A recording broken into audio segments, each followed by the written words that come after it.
ప్రకృతి విపత్తులు వచ్చాక తీసుకునే చర్యల కన్నా ముందే జాగ్రత్తలు తీసుకోవడానికి ప్రభుత్వ శాఖలు సిద్ధంగా ఉండాలని ఐటీ పురపాలక మంత్రి కేటీఆర్ కోరారు. హైదరాబాద్ లో అత్యవసర నియంత్రణ కేంద్రాన్ని ఆయన ప్రారంభించారు. జీహెచ్ఎంసీ కార్యాలయంలో డైల్ 100ను ప్రారంభించారు. నైరుతి రుతుపవనాలు ప్రవేశించడానికి ముందుగానే జీహెచ్ఎంసీ, హెచ్ఎండిఏ, నీటి సరఫరా, పోలీస్, రెవెన్యూ, అటవీ, విద్యుత్ శాఖలు పూర్తి స్థాయిలో సమన్వయం సాధించాలని కోరారు. ఏకకాలంలో 150 మంది కాల్ చేసినా స్వీకరించి సమస్య నమోదు చేసుకుని అన్ని శాఖలకు సమాచారం వెళ్లేలా ఏర్పాటు చేశారు. ప్రజలకు నాణ్యమైన సేవలు సకాలంలో అందించేందుకు చొరవ చూపాలని అధికారులను ఆదేశించారు. వర్షాలు ప్రారంభం కాకముందే మనం సన్నద్ధంగా ఉండాలి, సమాయత్తం కావాలి, ఎలాంటి పరిస్థితిని ఎదుర్కోవడానికన్న ఉద్దేశంతో ఈరోజు మరి ఈ కంట్రోల్ రూమ్ ను ప్రారంభించుకుంటా ఉన్నాం. ప్రజల పరంగా ఎవరికి చెబితే మా సమస్య పరిష్కారం అవుతుంది అనే దానికి ఒక కామన్ నెంబర్ లేదు, కామన్ వేదిక లేదు. చెన్నైలో మనం చూసినాం, నగరంలో వారం రోజులు ప్రజలు ఏ రకంగా అవస్థపడ్డారో కూడా చూసాం. మరి చెన్నై లాంటి పరిస్థితి హైదరాబాద్ లో వస్తే ఏమిటి అనే ఒక ఆలోచనకి కేవలం ఒక మొదటి అడుగు మాత్రమే. అయితే ఈ మొదటి అడుగు కూడా మరి అన్ని శాఖల మధ్యన సమన్వయం సాధించి మనం అందరినీ ఒక కంట్రోల్ రూమ్ అని ఏర్పాటు చేసి అందులో అందరినీ కూడా 24 గంటల పాటు, ఎందుకంటే విపత్తు అనేది ఏ సమయంలో వస్తుందో ఎవరైనా చెప్పలేం. ఇరిగేషన్ ప్రాజెక్టు పనులను మంత్రి హరీష్ రావు స్పీడప్ చేస్తున్నారు. ఇవాళ రంగారెడ్డి జిల్లా ఇబ్రహీంపట్నంలో మిషన్ కాకతీయ పనులను ప్రారంభించిన మంత్రి రేపు నల్గొండ, మహబూబ్ నగర్ జిల్లాలో పర్యటించనున్నారు. కృష్ణా పుష్కర పనులను ప్రారంభించడంతో పాటు ప్రాజెక్టుల పనులను పరిశీలించనున్నారు. రంగారెడ్డి జిల్లాకు 5 లక్షల ఎకరాలకు నీళ్లు ఇవ్వబోతామని మనం చేస్తాము. అతి త్వరలోనే మంత్రి గారు మేమందరం కూడా వచ్చి పనులకు శంకుస్థాపన చేసి పనులు ప్రారంభిస్తాం. పాలమూరు ఎత్తిపోతల పనులు కూడా రంగారెడ్డి జిల్లాలో అతి త్వరలోనే ప్రారంభం అవుతాయి. మన ఇబ్రాహీంపట్నం నియోజకవర్గానికి దాదాపు 80,000 ఎకరాలకు పాలమూరు నుంచి నీళ్లు ఇవ్వబోతాం, కృష్ణా నీళ్ళు చెప్పి మనం చేస్తాం. పారిశ్రామిక మంత్రి కేటీఆర్ గారు మీడియాతో మాట్లాడుతూ యాపిల్ డెవలప్మెంట్ ఆఫీస్ హైదరాబాద్ లో ప్రారంభం జరిగినందుకు ఆనందంగా ఉందన్నారు. ప్రపంచంలోనే top 5 most valued technology companies లో ఈ రోజు 4 హైదరాబాద్ లోని తమ ప్రధాన కేంద్రంగా Google, Amazon, Microsoft, Facebook, America తర్వాత అంత పెద్ద కార్యాలయాన్ని పెట్టడానికి హైదరాబాద్ లో ఈ కేంద్రం ఏర్పాటు చేయడంపై సంతోషం వ్యక్తం చేశారు మంత్రి కేటీఆర్. నిదర్శనంగా చెప్పక తప్పదు. డెఫినెట్ గా ఈరోజు తెలంగాణ ఐటీ రంగంలో తీసుకుంటున్న పాలసీస్ కానీ, ఐటీ రంగంలో తీసుకుంటున్న చర్యలు కానీ, తద్వారా ఈరోజు ప్రపంచవ్యాప్తంగా ఉండే ప్రముఖ కంపెనీలని అట్రాక్ట్ చేయడమే కాకుండా ఈరోజు బ్రహ్మాండమైన దిగ్గజాలు ప్రపంచంలో ఉన్న top 5 most valued technology companies లో ఈరోజు 4 హైదరాబాద్ ని తమ ప్రధాన కేంద్రంగా, వాటి హెడ్ ఆఫీస్ అవతల అంటే యాపిల్ కానీ, ఈరోజుతో గూగుల్, అమెజాన్, మైక్రోసాఫ్ట్, ఈ 4 సంస్థలు, ఫేస్బుక్ కూడా అమెరికా తర్వాత అంత పెద్ద కార్యాలయాన్ని ఈరోజు పెట్టాలి అంటే హైదరాబాద్ ఎంచుకున్నాయంటే హైదరాబాద్కున్న మరి అనుకూలతలు, అదే రకంగా తెలంగాణ ప్రభుత్వం తీసుకుంటున్న కార్యక్రమాలు, దీనికి ముఖ్యంగా మా ముఖ్యమంత్రి కేసీఆర్ గారి నాయకత్వంలో ఆయన తీసుకున్న విధానాలు కారణమని చెప్పక తప్పదు. డెఫినెట్ గా ఐటీ రంగంలో తెలంగాణ, హైదరాబాద్ భవిష్యత్తులో మరింత ఉజ్వలంగా ఎదుగుతుందని ఆశాభావాన్ని వ్యక్తం చేస్తూ మరి ఈరోజు యాపిల్ సంస్థ ఇక్కడికి వచ్చినందుకు, వారి ఫెసిలిటీని గౌరవ ముఖ్యమంత్రి గారి చేతుల మీదుగా ప్రారంభించినందుకు శుభాకాంక్షలు తెలియజేస్తాను. యాపిల్ మ్యానుఫ్యాక్చరింగ్ ఫెసిలిటీ భవిష్యత్తులో మ్యానుఫ్యాక్చరింగ్ గురించి ఇండియాలో ఆలోచించే పక్షంలో ఇక్కడే పెట్టండి అని కూడా చెప్పి వారిని ఆహ్వానించాము. అదే రకంగా టీ హబ్ విషయంలో కూడా వారికి అన్ని వివరించాము.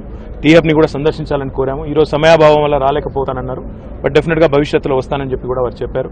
టీ హబ్ తో కూడా ఇన్నోవేషన్ కానీ, స్టార్టప్స్ రంగంలో కానీ ఏ రకంగా యాపిల్ తో పార్ట్నర్షిప్ చేయొచ్చు అనే దాని మీద కూడా చర్చించడం జరిగింది. బట్ డెఫినెట్ గా చాలా చక్కటి వాతావరణంలో, చాలా మంచి సంతోషకరమైన పరిస్థితుల్లో సమావేశం గౌరవ ముఖ్యమంత్రి గారితో టిమ్ కుక్ గారిది జరిగింది.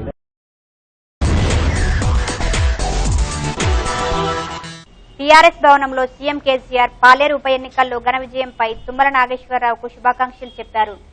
మీడియాతో మాట్లాడుతూ పాలేరు ఉప ఎన్నిక ఫలితాల్లో పాలేరు నియోజకవర్గంలోనే ఒక చరిత్ర సృష్టించి అపురూపమైన మెజారిటీతో టీఆర్ఎస్ అభ్యర్థి తుమ్మల నాగేశ్వరరావును గెలిపించినటువంటి పాలేరు నియోజకవర్గ ప్రజలకు హృదయపూర్వక ధన్యవాదాలు తెలిపారు.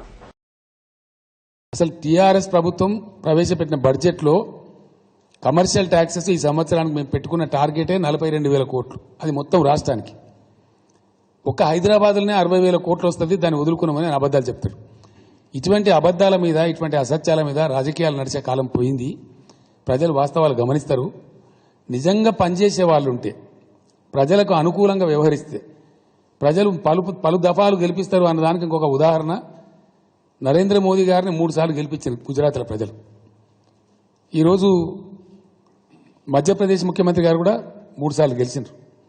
ఒరిస్సా పార్టీ నవీన్ పట్నాయక్ కూడా 4 సార్లు గెలిచిండ్రు. అట్లా అనేక పార్టీలు గెలుస్తా ఉన్నాయి.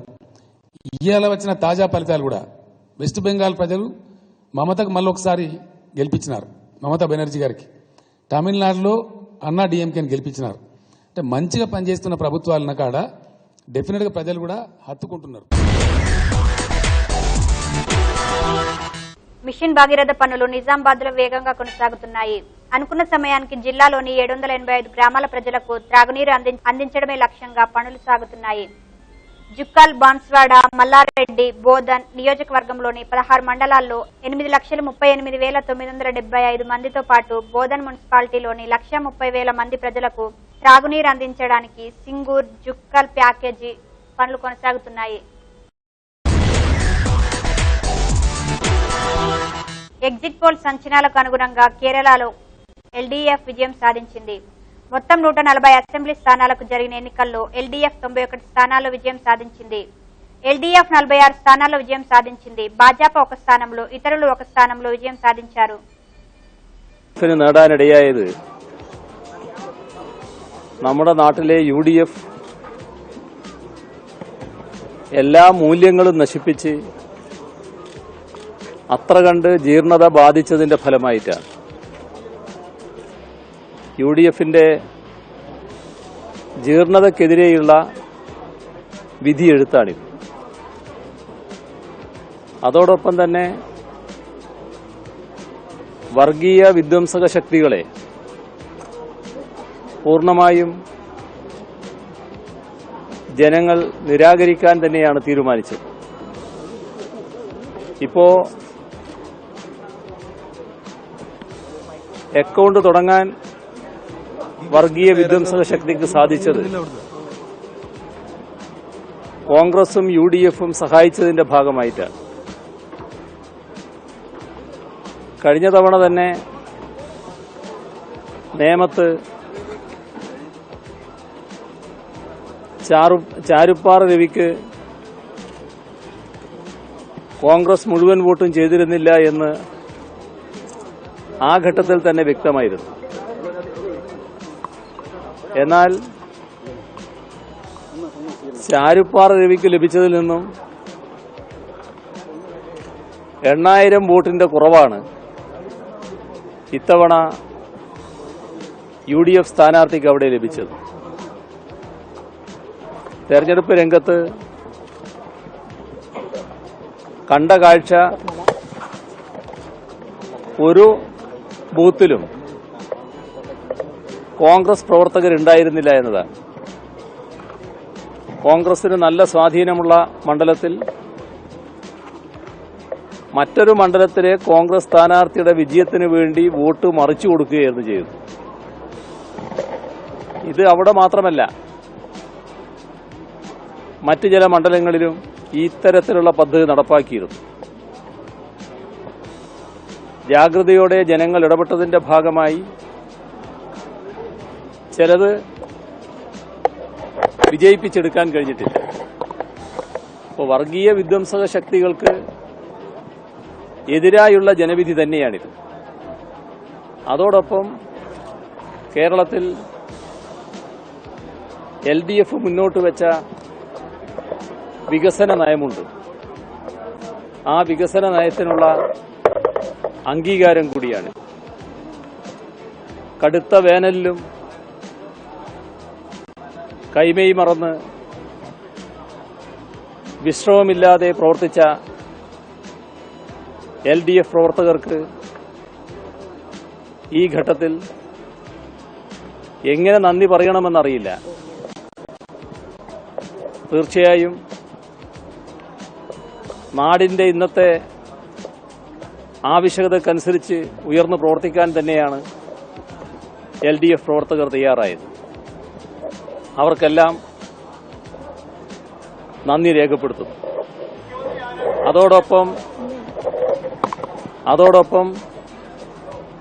LDF-നെ വലിയ പ്രതീക്ഷയോടെയാണ് ജനങ്ങൾ ഉറ്റുനോക്കുന്നത്. LDF-ൽ വിശ്വാസമർപ്പിച്ച ജനങ്ങൾ വലിയൊരു ഉത്തരവാദിത്വമാണ് LDF-നെ ഏൽപ്പിക്കുന്നത് എന്നതും ഞങ്ങൾ തിരിച്ചറിയുന്നുണ്ട്. ആ പ്രതീക്ഷ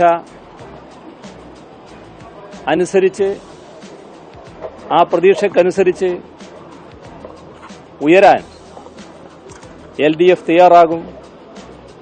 LDF-ൽ പ്രതീക്ഷയർപ്പിച്ച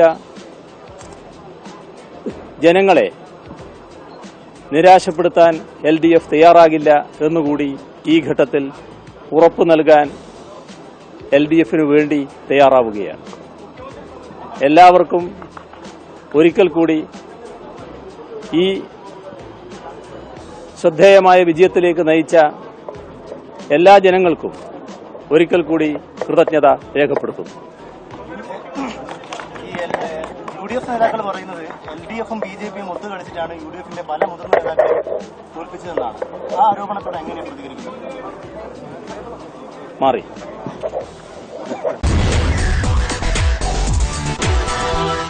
ఉపాధ్యాయుల ఎంపిక పరీక్ష DSCని రద్దు చేసింది రాష్ట్ర ప్రభుత్వం. ఇప్పటి వరకు జిల్లా స్థాయిలో జరిగిన పరీక్షలు ఎంపిక విధానాన్ని కాదని ఈ బాధ్యతలను TSPSకి అప్పగించింది. దీంతో పాటు మోడల్ స్కూళ్ల టీచర్ల నియామకం కూడా కమిషన్లకు అప్పజెప్తూ జీవో జారీ చేసింది. పరీక్ష నిర్వహణ ఎంపిక విధానంలో పారదర్శకత కోసమే ఈ నిర్ణయం తీసుకున్నామని చెబుతుంది ప్రభుత్వం. ఇక 3 నెలల్లోనే నోటిఫికేషన్ ఇస్తామన్నారు డిప్యూటీ సీఎం కడియం శ్రీహరి.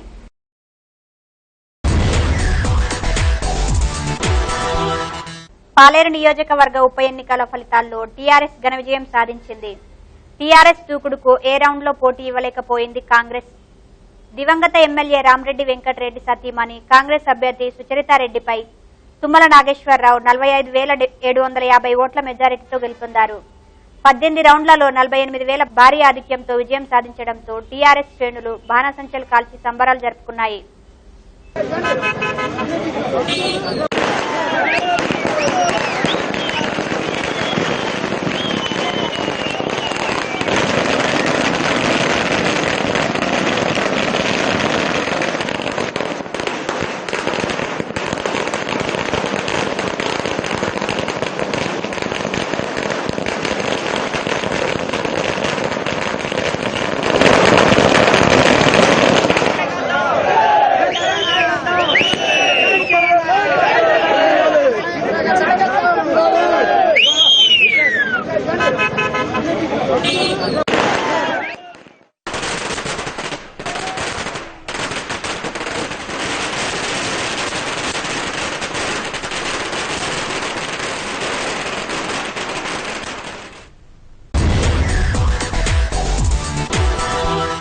సమగ్రమైన మల్టీ డిసిప్లినరీ రీసెర్చ్ పై దృష్టి వహించే విద్యార్థి కేంద్రంగా కార్యకలాపాలు నిర్వహించే శివ్ నాడార్ యూనివర్సిటీ 2016-17 విద్యా సంవత్సరానికి గాను undergraduate programmes, bachelor of arts, bachelor of science మరియు బ్యాచిలర్ ఆఫ్ టెక్నాలజీలకు ప్రవేశాలు మొదలైనట్లుగా ప్రకటించింది. దరఖాస్తులకు చివరి తేదీ మే 31.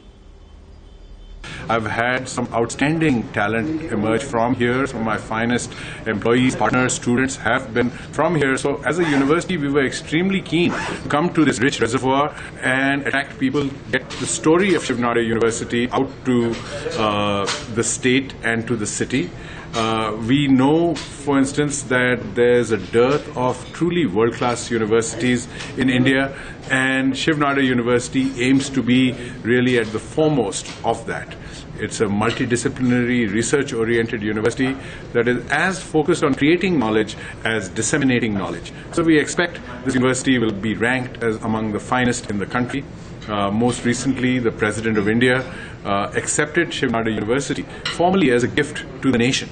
And we are here to really live up to that promise to extend our admission into all our programs, especially our business programs, our engineering programs, our programs in the social sciences, our programs in the natural sciences, to the best and the brightest students in the city and state. సమైక్య పాలనలో గిరిజనుల విద్య, ఉద్యోగ, రాజకీయ రంగాల్లో తీవ్రంగా నష్టపోతున్నారని, అత్యధిక జనాభా ఉన్న కేవలం 6% అమలు చేయడం వలన నష్టం జరుగుతుందని టీఆర్ఎస్ పార్టీ ఉద్యమ సంస్థలు టీజేఏసీ చెప్పడం జరిగింది.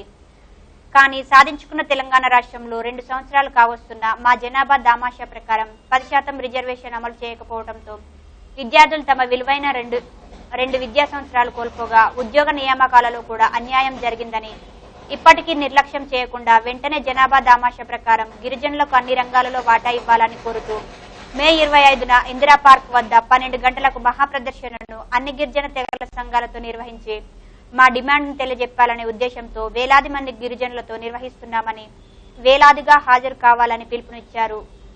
ముఖ్య సంజీవ్ నాయక్, వైద్య దాస్రామ్ నాయక్, జె కళ్యాణ్ నాయక్. గతంలో ఏర్పడిన జేఏసీతో పాటు 50 సంఘాలు, గిరిజన సంఘాలు గత నెల రోజుల నుంచి 4 సార్లు సమావేశాలు అయి అన్ని సంఘాలు ఒకే తాటి మీదకి రావాలనే ఉద్దేశంతో మరీ ప్రధానంగా గిరిజన రిజర్వేషన్ జనాభా దామాషా ప్రకారం సాధించుకోవాలనే దాని మీద అందరు కలిసి అన్ని సంఘాలు గిరిజన రిజర్వేషన్ సాధన సమితి అని ఒకటి ఏర్పాటు చేసుకోవడం జరిగింది. దీనికి సంబంధించి ఉద్యమ కార్యాచరణను కూడా తమ ముందు ప్రకటించబోతున్నాం. అదే మాదిరిగా కమిటీకి సంబంధించి కూడా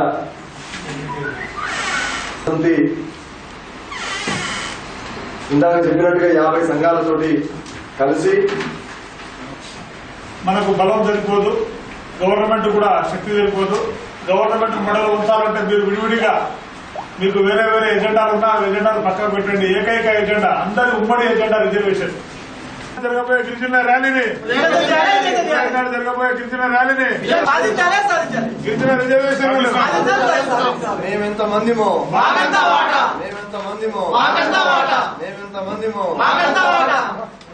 గిరిజన గిరిజన హలో గిరిజన హలో గిరిజన హలో గిరిజన.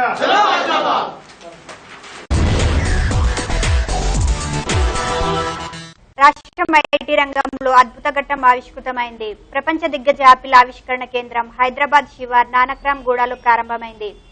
ఈ కేంద్రంలో ఐఫోన్, ఐప్యాడ్, మ్యాప్ కంప్యూటర్లు, యాపిల్ వాచ్ల మ్యాప్ల అభివృద్ధి చేయనున్నారు.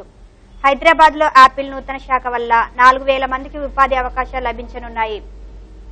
భాగ్యనగరంలో కొత్త కార్యాలయం ప్రారంభిస్తున్నందుకు చాలా ఉద్వేగంగా ఉందని యాపిల్ సంస్థ సీఈఓ టీమ్ కుక్ హర్షం వ్యక్తం చేశారు. హైదరాబాద్ లో యాపిల్ మ్యాప్స్ కేంద్రం ఏర్పాటు రాష్ట్రానికి గర్వకారణమని ముఖ్యమంత్రి కేసీఆర్ వ్యాఖ్యానించారు. యాపిల్ మ్యాప్ కేంద్రం ద్వారా వేలాది ఉద్యోగాలు లభిస్తాయని సంతోషం వ్యక్తం చేశారు. When it came to formulating the industrial policy of Telangana, or the IT policy of Telangana, or the innovation policy of the state, he actually took it upon himself. He studied the various policies, the best practices across the world, and we imbibed it in our policy. Like I was sharing with you, there are 3 things I'd like to highlight for you, Tim. One, as part of our industrial policy, unlike any other state in the country. Secondly, Tim, I'd also like to add to you, as a government, we believe in accountability and transparency. In terms of accountability, we actually stick our neck out because a lot of times governments promise things, but what can you do when they don't deliver? Not much. But in Telangana, you can. In fact, in Telangana, if we don't deliver as we promise, we are actually liable for penal action. That's something, again, unique for a government to say and actually put it on a piece of paper and actually pass it as legislation.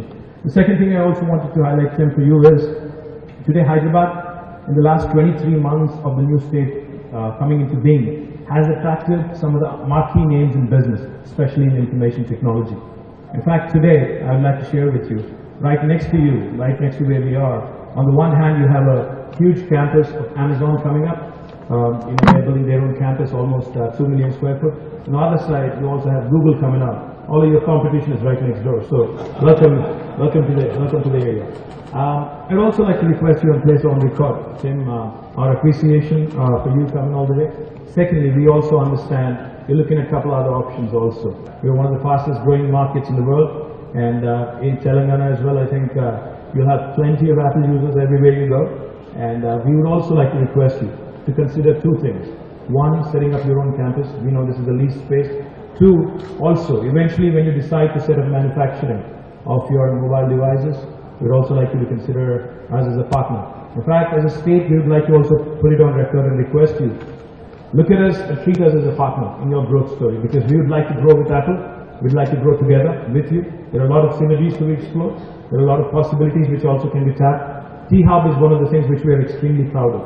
In fact, it's the country's largest technology incubator. It's hardly a kilometer away from here. And we've created a technology platform which enables Indian youngsters to dabble in innovation, to cherish innovation, and to come out with world-class products which will support, giants like Apple and others also. So we believe the next wave of growth definitely is innovation. And we know your passion for innovation. We know your passion for... Khammam పాలేరు ఉప ఎన్నికల్లో TRS ఘన విజయం సాధించినందుకు Aramghar cross road వద్ద CM KCR ఫోటోకి పాలాభిషేకం చేసిన తెలంగాణ కార్యకర్తలు.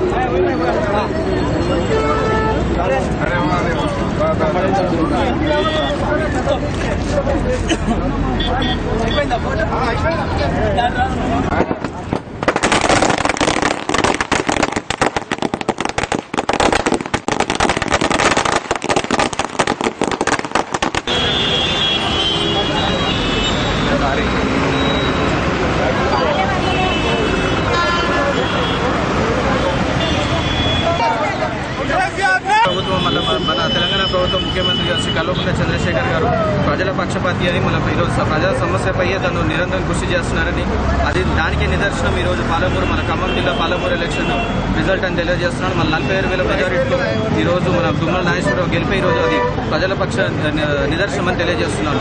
మళ్ళీ అదేవిధంగా మళ్ళీ ఈరోజు ప్రతిపక్షాలను గుర్తుంచుకోవాల్సిన విషయం మళ్ళీ అవాస్తవాలతో ఏదైతే విమర్శలు చేస్తున్నారో దానికి తెలంగాణ ప్రభుత్వమే కాదు తెలంగాణ ప్రజలు కూడా తగిన బుద్ధి చెప్తారని తెలియజేస్తున్నారు.